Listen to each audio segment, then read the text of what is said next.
Welcome back to this pre-debate edition of Inside City Hall. It's a tight race, and tonight the candidates will get an opportunity to present themselves to a national television audience. The expectations game has been going on for weeks. Joining me now with their 11th hour predictions are political strategists Roger Stone and Lincoln Mitchell, Republican and Democrat, respectively, and debate expert David Birdsell of Baruch College. Welcome to Inside City Hall. Thank you.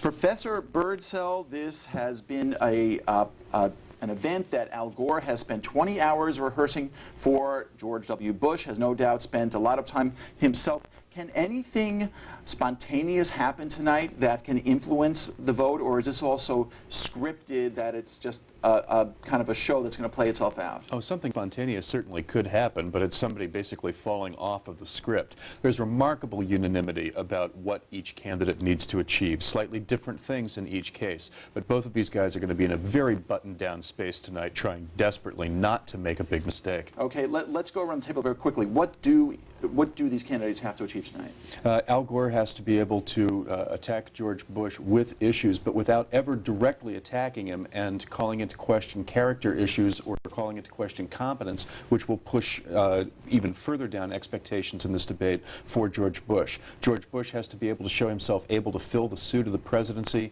He has to be able to show that he is going to be able to ask the right questions of his advisors. He doesn't need to come across as a policy wonk, but he has to inhabit those policies and show that he owns them. Roger Stone?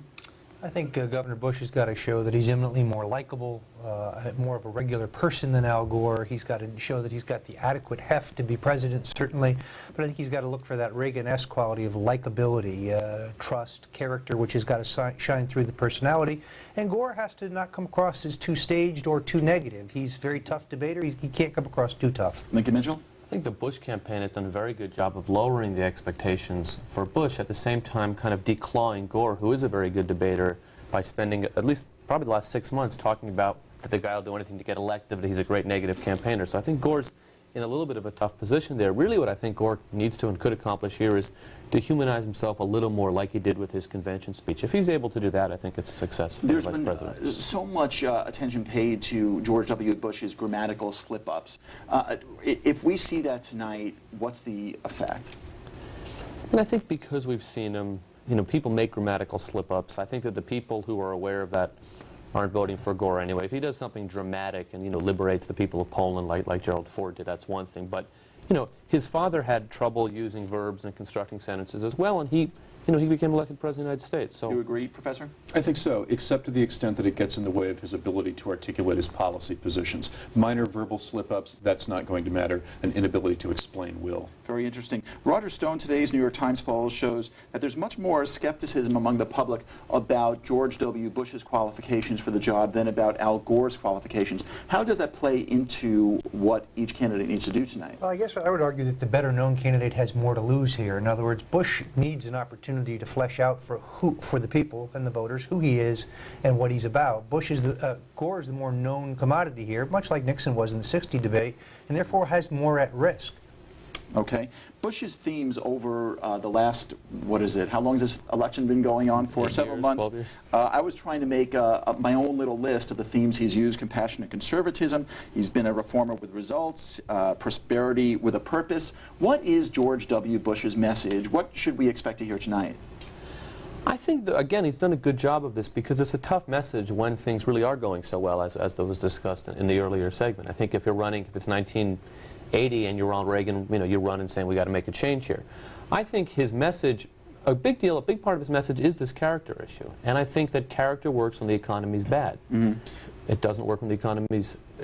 Character folds into where the economy is taking the election anyway. All right, let's talk a little more about character. Prosperity with a purpose means, in his lexicon, that the prosperity that Clinton has, presided over has been squandered. And I think it goes to that so-called character issue. How much of that character issue and how much of the Clinton character issue will we hear tonight? Well, I think that argument I think the American voters are too smart for that argument. I think certainly Clinton, on some personal level, there's always this feeling of here was this very smart, very kind of wonky guy who blew it because of the Monica Lewinskys and because of the playing fast and loose with campaign finance laws. On the other thing, I think a Clinton supporter would stand up and say, look what we've done. regarding the budget. Look what we've done regarding welfare reform. Look what we've done. This economy didn't just happen itself. So there, I'm not sure anything was really squandered there. If you were advising George W. Bush, Roger Stone, how would you advise him to handle the presidential scandals? Well, first of all, I think the Bush campaign figured out approximately 2.5 weeks ago that this contest was not about character.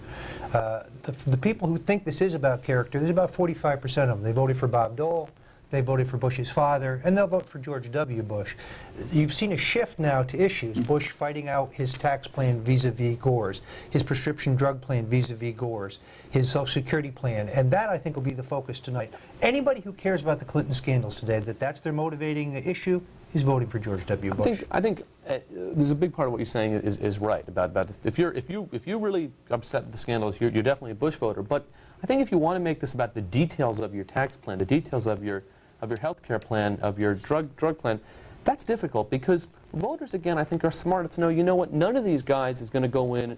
The details are going to be meted out in congressional committee anyway. So whether you're talking about 8% or 9.5% or 65 years old and 66 years old, that's not a decision on which we choose president. Yeah, talk about that, if you will, Professor Birdsell. You've written a book about presidential debates. Will this event tonight be a fight over ideas or of character and leadership? I think it's a combination, inevitably, that the issue positions reinforce character perceptions. I want to give more money to the military, so I'm a tougher guy in some respects, better able to defend American interests. What George Bush has to be able to show is that he understands what policies are necessary and that he can be trusted to make those decisions. He's got to push that. I should add that he has a big structural advantage going in here because debates tend to improve everybody's perception of both candidates debating, and in this case, moving him up in that race seems almost a given. George W. Bush's big tax cut proposal, will we see him stressing that tonight, Roger Stone?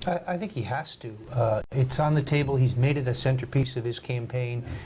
When you explain it in its parts, it doesn't poll terribly bad, and his people know that. So yeah, he's got to get out there and sell it. Okay, gentlemen, thank you all very much for your time tonight. It is time for a break. Stay with us.